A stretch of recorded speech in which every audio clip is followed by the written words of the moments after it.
Hi, Prachit.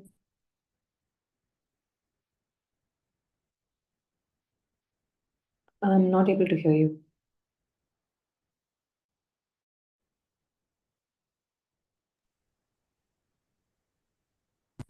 Okay, how about now? Is my voice clear?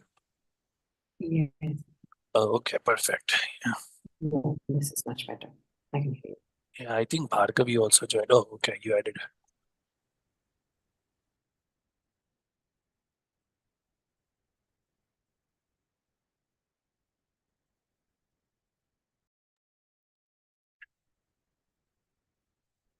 Can you hear me now? Hmm. I can, but then I think there's a slight disturbance or a lag. For me, it's going on.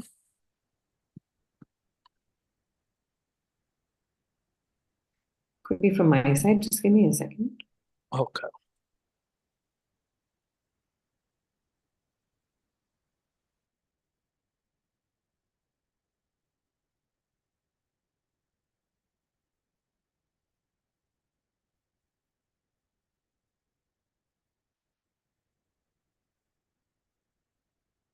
Maybe you are listening through YouTube. YouTube is slow. I can see that it's coming couple of minutes later. I've closed it off.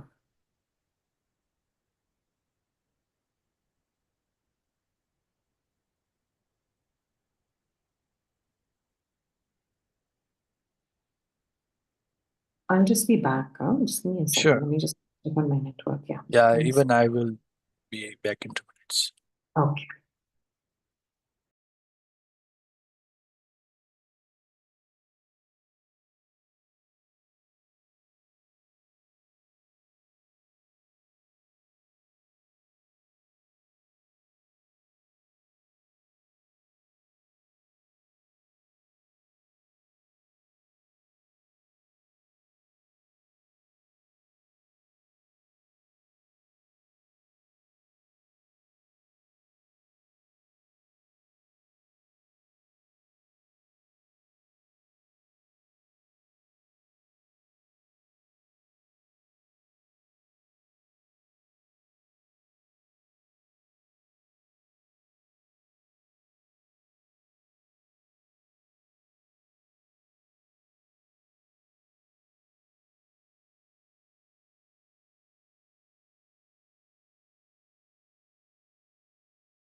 Hi, everyone. Welcome to our Friday series of our Elevate Me webinars. We are so excited to have you. Welcome to everyone here on Zoom and, of course, our YouTube audience. Today, we are very excited to welcome and offer you another look at our podcast type series of how to crack interviews as an international student with someone that we've truly are so welcome to have, one of our very special students.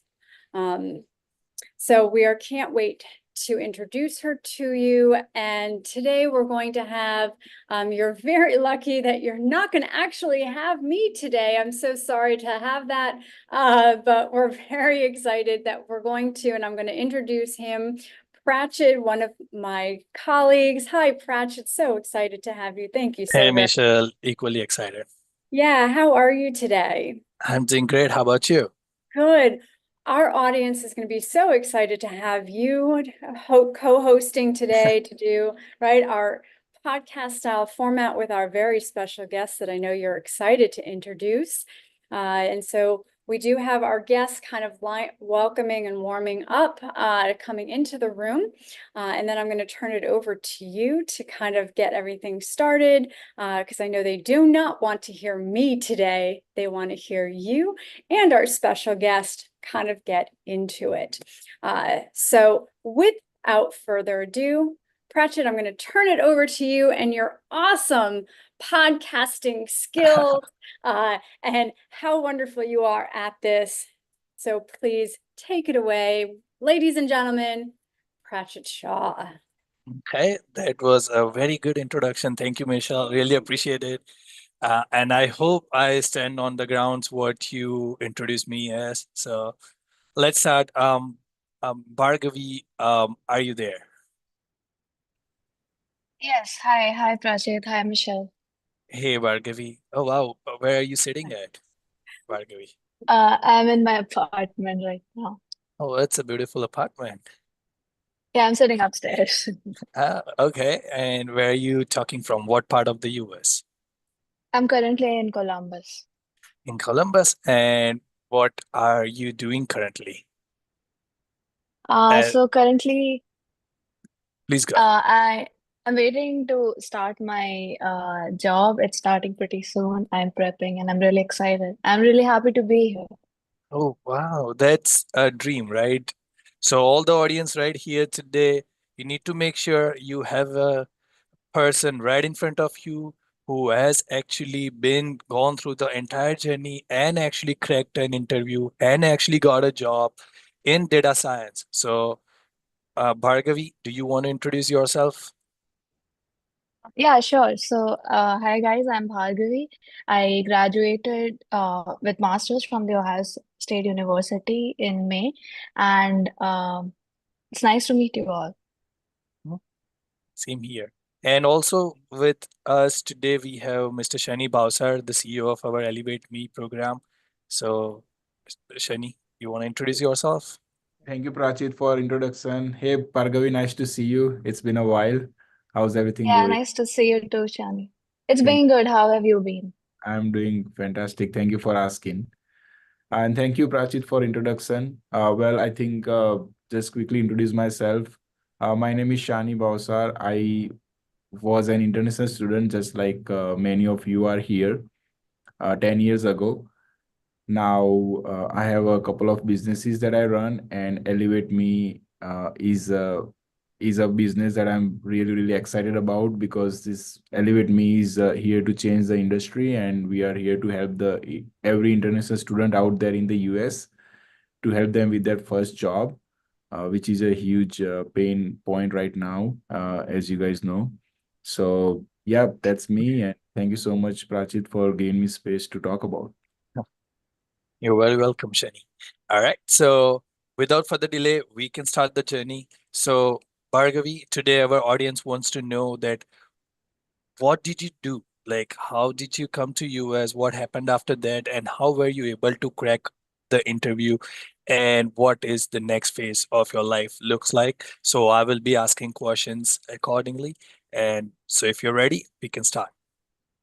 Yeah, I'm ready to go ahead. All right. So let's start with why did you select US and why did you come here? Right. So, after completing my undergrads in India, I was working as a software developer. I realized pretty soon that whatever work I was doing, data was quite fundamental in everything I did there. And I was intrigued by the intricacies of machine learning. And I think that curiosity led me to pursue my master's here. I really like the research program at the Ohio State University, and hence I did my master's there. Um, yeah, that's about it. That's why I came to US. Oh, wow. I mean, well, I was going to ask you what was your next university, but you already answered that. Okay, so Right. moving on to our next question, that is, why did you choose data analysis and machine learning? Um, right. So since I was young, I really loved solving math, and when I saw AI as we know it utilizing math to solve real life problems, it really fascinated me, and it was really inspiring for me to see math being utilized that way. Hence my interest in machine learning. Okay, makes sense. And why did you pick OSU? What did you love about it? I love the flexibility of courses they had and also the research work that was going on here. I connected with few professors before coming, and my interest in the research work was the criteria that made me choose Ohio State University. Okay, makes sense. So when did you start your job search? Like, did you start it once you graduated or before did you graduate? So before my last semester kicked in, during my master's, I started my job search. So around December 2023. Okay, and did you start getting calls and interviews after that once you started applying? I did get a couple of interviews when I started applying, but I was not very well prepared for those interviews, and the interviews call were very limited for like once a month. Makes sense. So did you do any internship or courses outside of your college education? No, my last 2 years were pretty much, I was pretty much involved in the uh, uh, research work here at OSU. Okay, so all your job search mainly started once you graduated, right? That's right. Yeah. So Right. no, it started in the last semester of my master's. In the last semester of your master's. Okay. And so um, you now finally have a job. So how many applications you did before you actually got this job? How many interviews did you give? So I started giving interviews in Jan, Feb, as I mentioned, and I think till now I have applied to around more than 3,000 jobs. Uh, and 6 major interviews I gave before I bagged this one. 6 major interviews. Wow. Six And good different companies interview, that's what I mean. can you pick any random and tell us like what journey looks like out of any 6? It doesn't. So usually the interview process at any XYZ company starts with a phone call. The recruiter reaches out after your application, and then it's followed by the recruiter will usually ask your preference and about the job location, your preference for the job, and once that's done, it's followed by technical rounds, typically 2, 3, or 4. It differs company to company, and then followed by a behavioral round. Oh, okay. So, and what do they exactly ask? Can you cover that for our students here? Like, what kind of technical questions they ask, and what are the main So topics they try to cover? Right. So, majorly they ask it differs from the role to role and also what the job description is. But they want to understand how you fit their their role and have you done similar kind of work in the past. So they try to gauge your technical skills and they try to understand what work you have done, what project you have done, and what experience do you hold in the same field. Makes sense. Makes sense. Okay. Shani, do you have any questions? Yeah, I want to ask Bhargavi, like for data analytics and machine learning, like how do you prepare for the interview? Like, what does the process look like? For example, let's say you have an interview next week on Thursday. So what do you do between today and next Thursday? I mean, coming Thursday. Right. So if that's the window we are talking about, I think I would personally focus on my resume and my technical skills, because whatever that is given in my resume, I have to be thorough with it. They can go deep and they can ask me anything around it, and I should know in and out about the tech stack that I've mentioned in the resume. So I would pretty much do that and try to draw parallels between the job description of the role and my resume. Okay, so let's say, for example, if your resume has written like you build a dashboard on Tableau, right? Uh, so then, like, how do you go about preparation of the Tableau questions? Because they're gonna ask some questions on Tableau, right? How do you prepare that specific skill set which is already mentioned in your resume as a project or as a dashboard? Hey, I created this dashboard. Right. So I'll quickly pull out the report or the any document that I have related to that project to understand what challenges I faced and what measures did I take for the same. And other than that, I think there are a lot of resources online on GitHub which give you a quick overview of the tech in case you have missed something from your document. So maybe go around it, understand these kind of the cheat sheets or the documents available on GitHub about the same tech stack. And I think at the last, I would also check what are the common questions asked for that tech stack in case we miss any edge cases around it. Yeah, I remember my days when I used to get interviews. That is what I used to do. Like, I would just go online and search like Tableau interview question answers, or like Yeah, top 100 interview question answer, and then I would just go about and just keep reading one after another and just keep repeating that, keep you opening up different links. So right. I don't know if that has something worked out well for you, or Yeah, right. So what I understood while preparing, that even though when we are going through the 100 questions, there's no guarantee that the same question will come, but when we are going through it, we might catch some or the other important concept or any important point from those questions, and it gives us a window to study. So yeah, that's definitely a good idea to go through the top interview questions for a specific tech stack. That is something that I've done. yes, and you are right. There is no guarantee, of course. But what I have experienced is that some interviewers, they actually pick those questions and ask. If the interviewer themselves are not sure about what the basic questions to ask, so that always actually works out really good. And of course, the project or the dashboard or anything you have mentioned in the resume, we have to be able to explain because we have worked on it.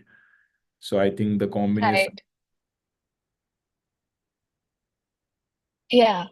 And then another thing that, Bhargavi, I have interacted with so many international students, but like your communication style, your body language and your persona is like, I would say it's one of the best that I have personally came across, Bhargavi. But I want to know, like, how did you became like the way you are, the communication that you have, the confidence you have, your persona, your body language, your appearance. Like, have you done any work around that to improve your communication, your presentation, your body language? Can you tell us a little bit about that? Yeah, sure. Thank you for the compliment, Shani. I feel since English and since the languages that we speak here are not our native languages, it can be a little challenging. So I would say, firstly, being very honest about your thoughts when you are speaking really helps because it connects with you. And secondly, the more people you interact with, the easier it gets. You keep interacting, you keep giving mock interviews and mock interviews the way I gave with Elevate Me. It really helps to understand where you're going wrong or how to present yourself. And yeah, that's about it. Mock interviews and keep interacting with people in networking events or wherever you go. That really helped me. Yeah, so that networking events is a really interesting topic. I have seen you visiting a lot of events. So like, uh, because a lot of students are really scared, right? Like they are little feared to visit events or go out and network. So like, how does that, like, can you tell us some process that you have to go through, mental process or mental blockage you have to remove in order to do that? Right. So there are a couple of pointers. There are a lot of pointers available how to present yourself. There are few books available to present yourself and do and for the communication. I believe in networking event, it's very important to put yourself out there and interact with as many people as possible before by blocking the resistive thought that we have in our heads, which restricts us and makes us think what would they think. It's very important to block it. I think when you just try to be honest with people, it gets easier no matter what language you're using. Makes sense. Prachit, you have any question? Otherwise, I can also ask. Yeah, actually, I have that question. Like, where do you find such kind of networking events? Like, what portal did you go to? Mhm.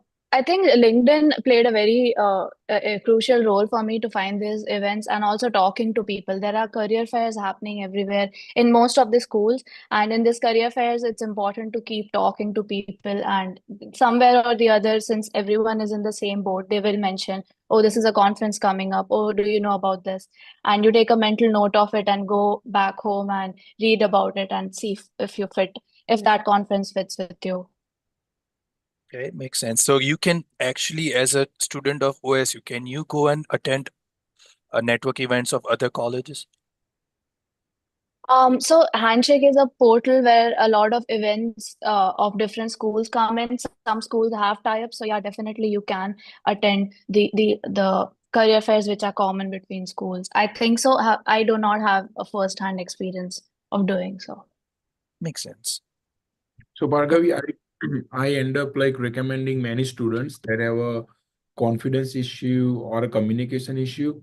I recommend that, hey, why don't you kind of record yourself and then see yourself, your video and kind of improve like that. So have you done any of that, or what, or if you haven't done it, like what is your thoughts around that idea?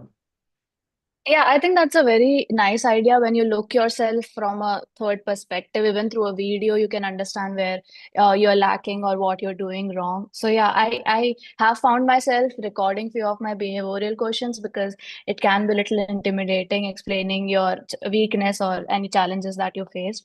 So at this trick is very, very useful because you get to see from in retrospect what you did wrong or what you could have done better. Makes sense. Rachit? Yeah, actually, Michelle has a nice question for you. Yeah. Mark. So I would love for if you would share with our audience when you were attending some of the networking events, and you don't have to share some of the ones that you and I have discussed, how you approach some of those key speakers, some of the ones that were actually giving some of maybe the keynotes or some of those breakout sessions, how you went about approaching people, right? Because they were complete strangers, how you went about approaching them, and then I'll wait till you answer that and then I'll get to some of the other questions. Right. So I think when you're approaching someone in a networking event, everyone is open about what you have to say because everyone comes with the same ideology.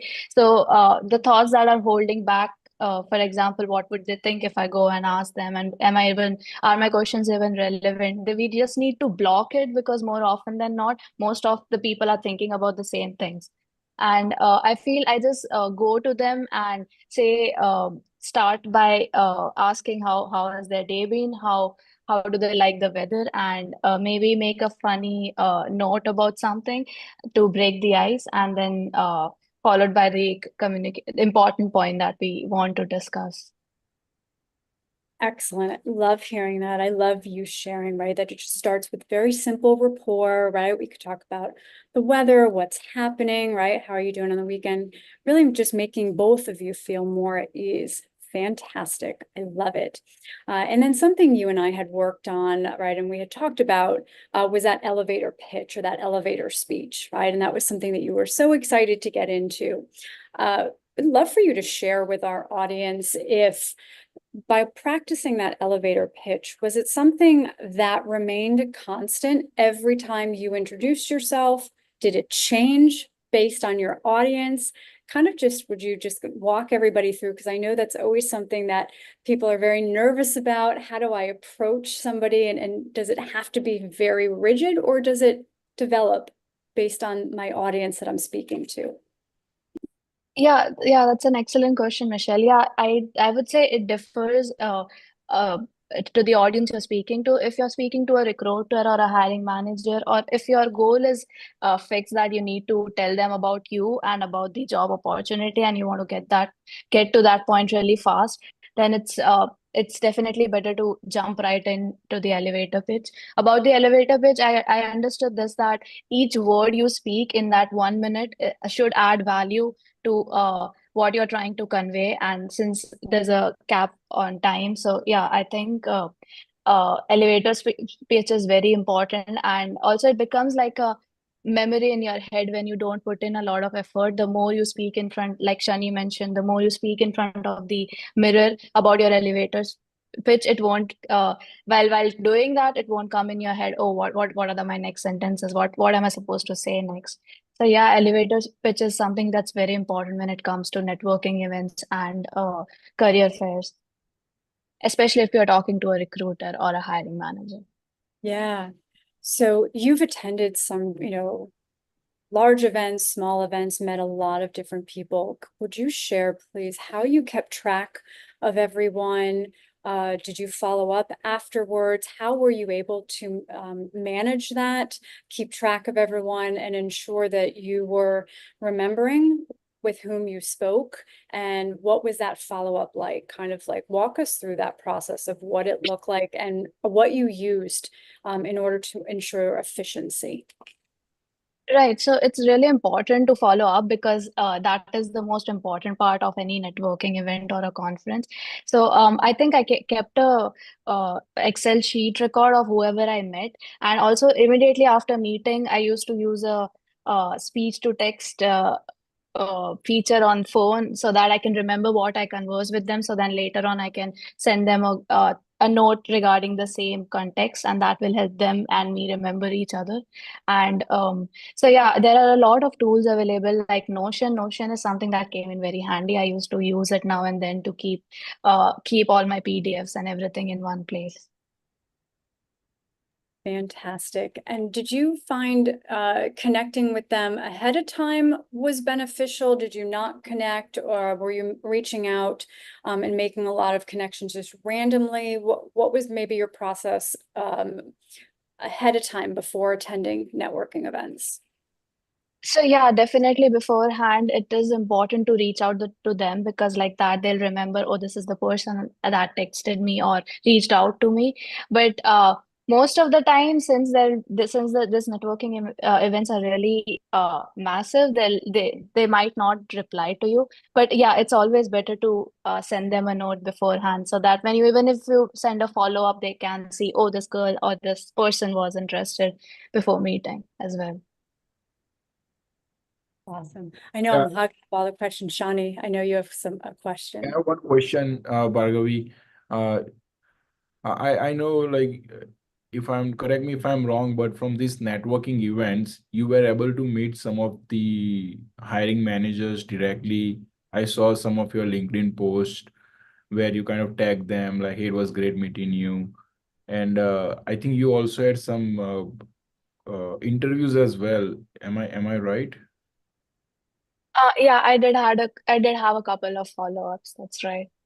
That's like it basically it worked really well in my opinion, right? Like attending these events, you are getting the interviews from them, you are meeting Yeah, the that's right. This networking events were more about making connections than getting the interviews, because once you connect with them for future opportunities, it's nice to know people personally or on social media. So yeah. I would say networking events are important for future opportunities than just the ones they have at hand during that time. Yeah, makes sense. I mean, for me, if someone actually meets me in person and personally asks questions about, hey, I'm looking for a job and here's my resume, I do take that resumes very seriously. in my company. And then, the resume, our HR team goes through so many resumes for our internal hire, but that if someone directly reaches out to me, I take those very seriously. So in my opinion, the networking really definitely works really well. Yeah, that's right. Yeah, Prachit.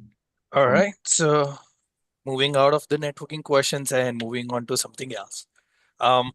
This is something, okay, before I ask you question. So audience, on YouTube or on Zoom, guys, if you have any question, please post it down in Q&A. Like no question is dumb question, no question is stupid question. We want to answer all the question, whether it's directly to Bhargavi or whether it's about Elevate Me. We are happy to answer all the questions. So guys, please do ask the questions. Q&A window is open right there in the bottom window. All right. So moving on to the next part of the phase. Bhargavi, I want to really know, and also our audience would like to know, like you have handled some rejections, right? Almost 6 before you actually got a very good company. It's a Fortune 500 company. So how did you manage to keep yourself motivated? Like after every rejection, what did you tell yourself, and how did you wake up next morning with what thoughts?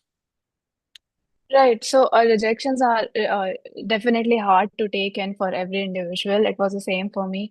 I think I let the sadness, I would say, sink in a little bit. I would take a day or two to take to go for a run or remove the anger or any thoughts that I have in me. I would say my dad kept telling me, you can knock on 1,000 doors, but you just need one to answer, and that thought kept me going. I just wanted to be really prepared when that one door is answered for me. So these kind of positive thoughts and talking to family really helped me. I kept in touch.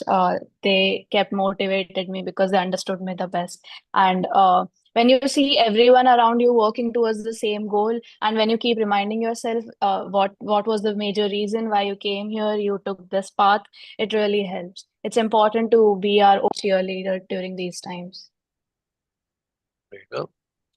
And Bhargavi, if I'm not wrong, I have seen students doing this. Like, let's say if they fail first interview, they write down as soon as they actually come home from the interview, they start writing all the questions down, like what was asked and where did I mess up and what I didn't know. Did you practice that?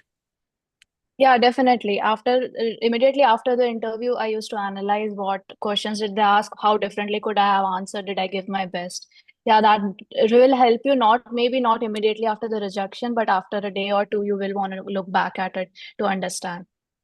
All right. And when you actually went for this interview, right? Did you see any questions being repeated from the past interviews or same questions coming up over and over again? Um, not a lot. So the questions could be around the same tech stack because it will be around my resume. But I did not see exactly same questions. But yeah, when you see the previous questions, you will get a little bit deeper into the topic at hand, and that would help. Yeah. Right. Makes sense. But then, like, just to maybe spend a second on that, Bhargavi, I think some of the questions, like in general, repeats, right? Hey, tell me about yourself. Tell me about Yeah. tell me about that internship you did. So I think those actually we can refine at every attempt, right? So that's something. Yeah, there will be a lot of questions around what you do, what you like, where do you see yourself in 5 years? Tell me a little bit about yourself. These questions do remain constant, and it's better to practice it beforehand before going to for the final call. Exactly, because those questions are, most company are judging based on those questions, right? As a international Right. graduated, they understand that you don't have a lot of experience, but they want to see your attitude. They want to see how you think, what you think, how do you see yourself in next 5 years? Because they are going to invest a lot, the hiring company. Yeah, that's very true. That's a good point. Yeah, these questions are the only way they have to know us because resumes are very impersonal. They do not say a lot about you. But through these questions, through the way you talk, you present yourself, they get to know you. Exactly. Yeah. Go ahead, Prachit. Yeah. Moving on to the next part. So can you share what specific strategies worked best for you and some tools and resources that you used to use to find these jobs. Right. So when I started my job search, I used to just look at the careers page or the LinkedIn jobs posted to apply. But I eventually I realized that is not working very well for me. So I started reaching out to all the alumni from my undergrad school and the school here and asked them for referrals to these companies. That worked pretty well for me. Other than that, a few tricks that I have is you can always ask managers for a coffee chat, for a virtual coffee chat. You can ask them about the work they are doing. That shows interest. That shows that you have interest in their company. And cold mails do not always get a reply, but you have to just be at it. Some of the tools that I used, as I mentioned, one was Excel to keep track of which applications I got rejected, which are still in consideration. I used to color code it with green, yellow, and red to analyze it later on. And Notion is something I use very extensively. Other than that, there are a few extensions which tell you which company sponsor H1B. So you don't have to waste your time applying for the companies that you know for sure won't sponsor you.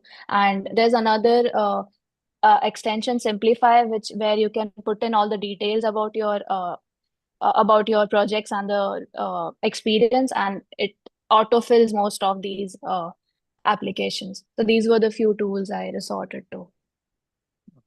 So coming to Coffee Chat, can you tell our audience what that exactly is? And are these managers actually looking for people, or you are just randomly targeting them? So it can be either. You never know which job openings which company have. You don't even know because when they post the roles, there'll be within hours there are like more than 100 to 1,000 applicants. So I used to ask for coffee chat if even if a hiring manager has posted some insights about a problem they are working on. And by coffee chat, I mean you just send a virtual you request a virtual meet to understand what work they are doing and to ask if they have any potential opportunities for you. And by talking to them over the virtual coffee chats, you also understand what other if you are fit for that, if the company is fit for you, what kind of work they're doing, and would you want to be a part of it. So it works both ways. Sense. And how did you use to reach out to this manager? Where did you use to find them, and how did you use to reach out to them? So LinkedIn feed, I used to follow a lot of managers, a lot of recruiters, and they keep posting things about the work they are doing or if they are hiring. So whenever I found someone, I used to there is a feature in InMail and LinkedIn Premium where you can send InMails or so yeah, that's the only way I think. Or you can also send them a connection note on LinkedIn. That sounds like a lot of hours, right? How many hours did you use to spend every day for your job search? So LinkedIn was something that I visited quite often whenever I was applying and not working on my projects. So if I see any post that was very relevant and I felt like, oh, I do want to know more about this and it would be nice to connect with them, I used to send. One note about coffee chat notes is that it needs to be very precise, because if you send long messages, they don't really want to read it. It has to be very engaging and it has to be, oh, this is the point of the meeting and I would love to have that with you. So, but like, I have a question, Bhargavi. Let's say, for example, if someone has posted a job as a hiring manager, like what would be your strategy to text them about, like, will you say, hey, I'm looking for a job, I want to meet for a coffee? Like, how do you approach that? So again, each word in your this connection note is very, very important and it should add value. So I used to say, hey, I saw your post about this and it really inspired me. You can pick up something that you really liked about that post, and you can say, I recently graduated. I'm looking for opportunities and I would love to learn more about this company from you. Something like that. Makes sense. Right. All right. So yeah, we are actually getting a lot of questions. So guys, just give us maybe 10 more minutes.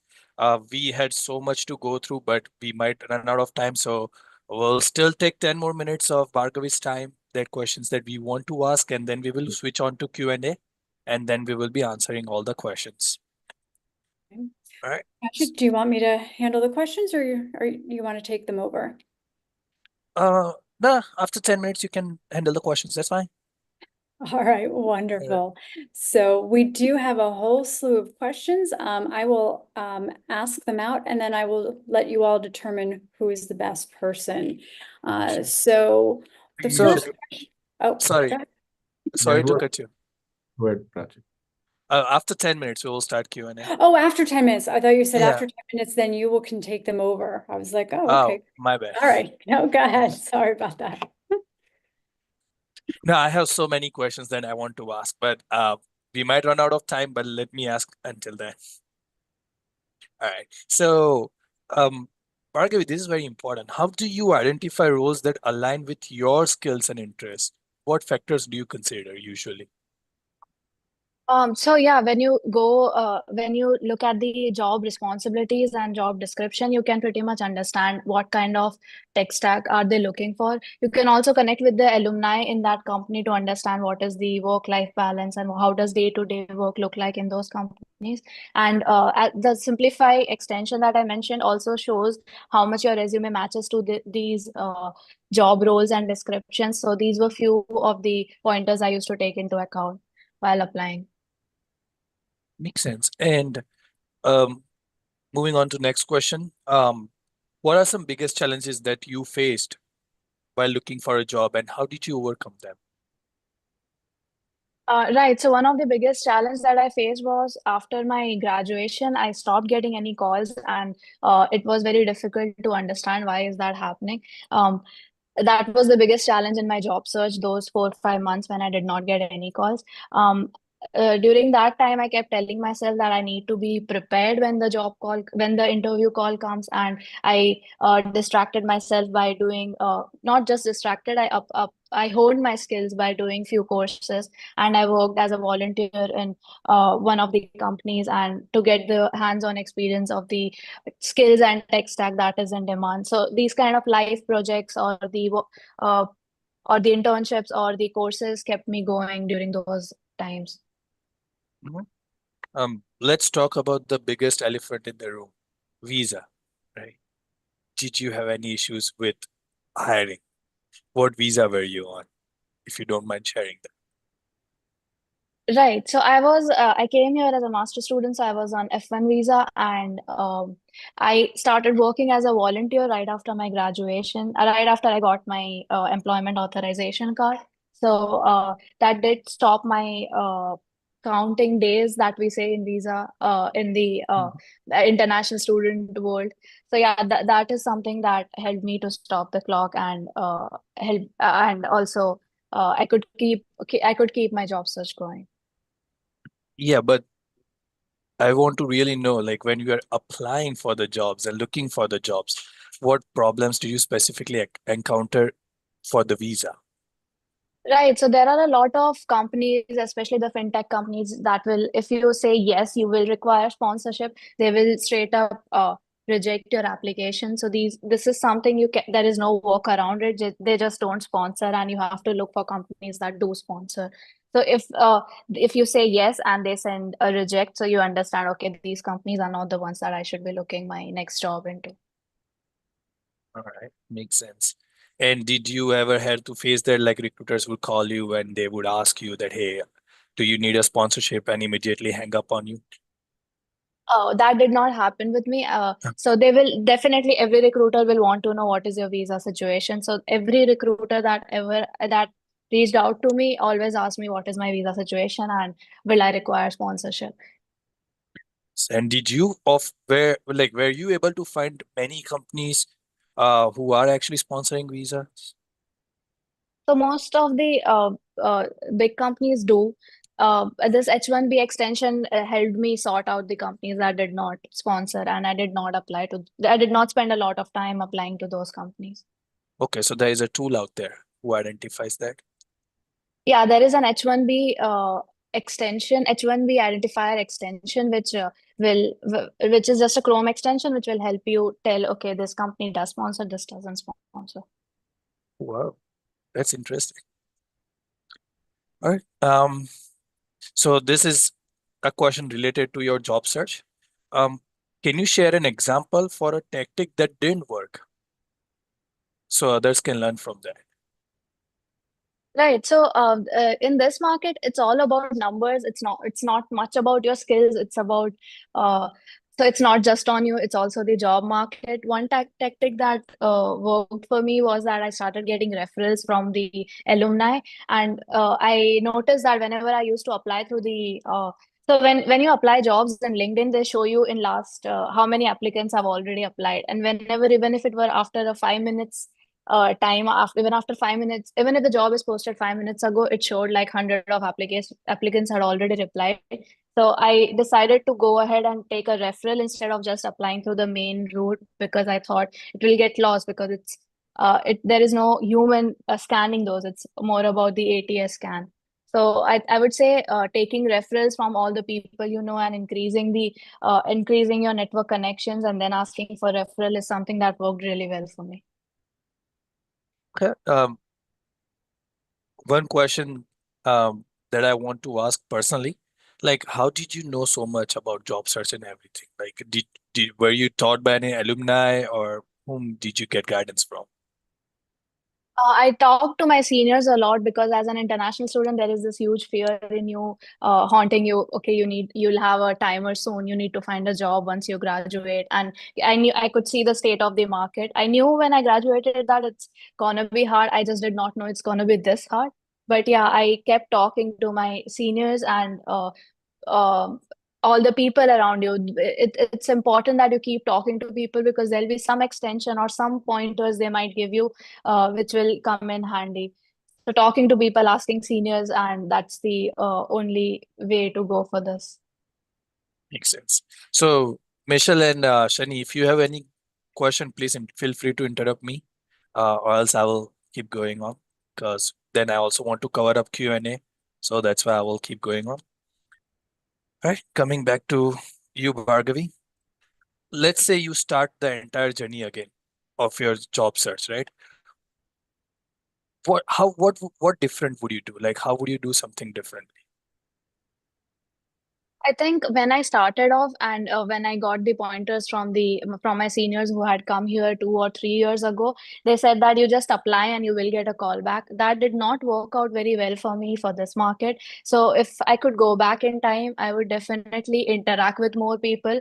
I would definitely network a lot, so that and if any opportunity comes up in future, it'll be easier for me to reach out to them and apply for the jobs. Networking in this market is really, really important.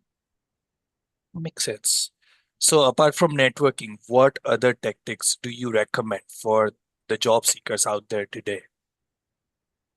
I think one thing that I started little late, which I would do earlier if I go back in time, is that I would give a lot of mock interviews. Mock interviews gives a very different it'll help you understand which are the fields that you lack in and where do you need improvement. Because even though you think you have understood a concept, even if you think that, oh, this is a problem I've solved a lot of times, I can do it, while you explain, while you think out loud, it is really different. So I think I would give a lot of mock interviews if I had to restart it all over again. All right. And whom would you go and give a lot of mock interviews to? Right. So there are a couple of Discord channels for the same, where you can ask people to take mock interviews for you, and you can take theirs. You can interact with your friends a lot. I had a friend with whom I kept taking 2 questions every day. He would ask me and I would ask him, and that really helped me be better prepared. Other than that, yeah, asking your friends and seniors is a very good way to go for mock interviews. Okay. Actually, Yeah, go ahead, please. the mock interviews, like asking a friend, I feel like it's a little bit weird, because you will laugh at each other, and I mean, that's my experience with the mock interviews doing with the friends or family members. Like, it doesn't go very seriously. Yeah, it's always better to do it with a hiring manager or with a senior who is in the corporate world, to understand their perspective. Yeah. I feel like if there is some professional people, then it's much better. Yeah, definitely. It's like there is some seriousness, there is some a systematic approach is being taken by professional people, like mock interviews, and all this is not being used by normal people in normal life. These are all very Right. good things, right? Like we don't. So in my opinion, I think taking some professional help is absolutely necessary in these areas, I feel like. Yeah, when you give a mock interview to your friend, it's more about just analyzing yourself and thinking out loud. But when you give it to a professional, they'll have really insightful feedback, and that would really help you way more than if you do it with a friend.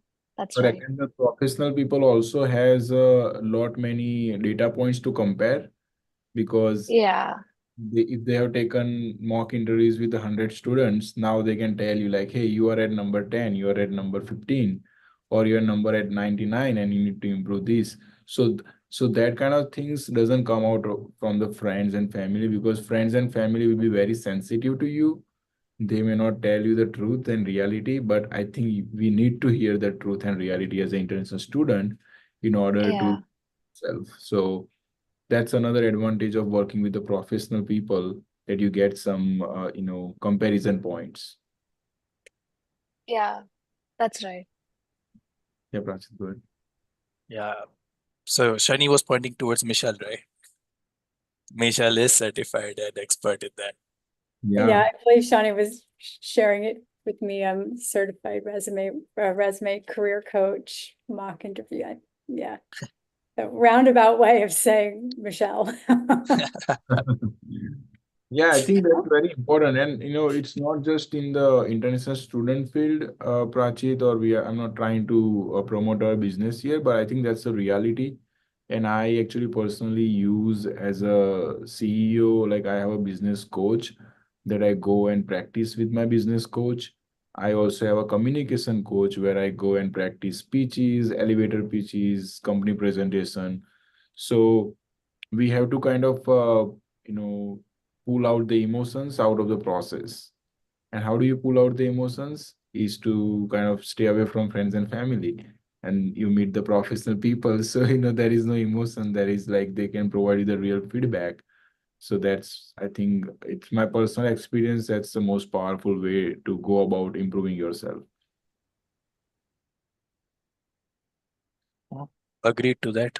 All right. So moving on, we have so many questions pending up, so we can actually start our Q&A session.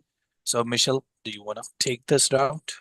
Sure, I would love to. So thank you, everyone. What a great session. I absolutely love it. And I love the back and forth. So thank you so much. So one of our first questions that has come in, and I'll let you all discern whom should get it, is what methods do you have for staying organized in job searching? Did you find that were helpful for you? Well, they should actually go to Bhargavi.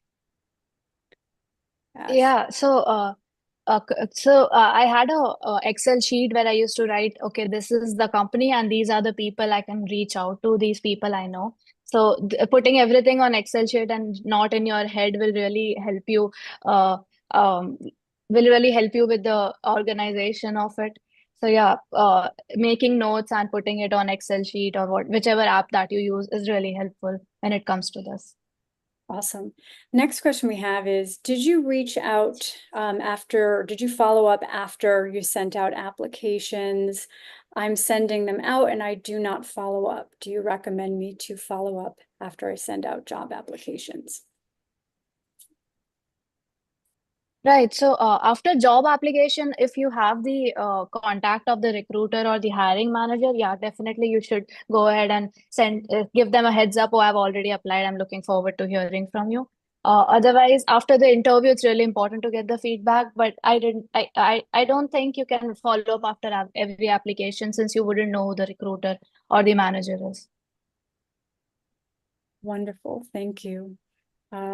We have a question is, do you offer any guidance on connecting with mentors or industry leaders? Can you repeat that question? Sure. Do you offer any guidance on connecting with mentors or industry leaders? I'm I not sure. think that person is trying to ask like, how do we connect with the mentors and industry leader? Like, right? That's what he's trying to ask. Yeah, if I don't want to embarrass the person who put this in, but if you would like to clarify exactly what you're asking, want to just rephrase it, that would be great. So that way we can answer your question properly. And that way we can get to another question. Okay. Oh, and then I believe we do have some interest in how people can find and utilize networking. That's always something great that I know in terms of networking, we already shared, right? LinkedIn is always great for that. And so we've already shared, right, one of the challenges of international job seekers, but Bhargavi, did you ever find any other challenges as an international student in terms of job seeking or job searching that presented itself?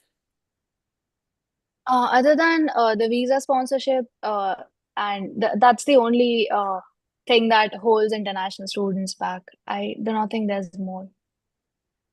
That is fantastic. So I like hearing that. And then one of our other questions is, I'm a fresher like you. What advice do you have for me? It's a pretty broad question.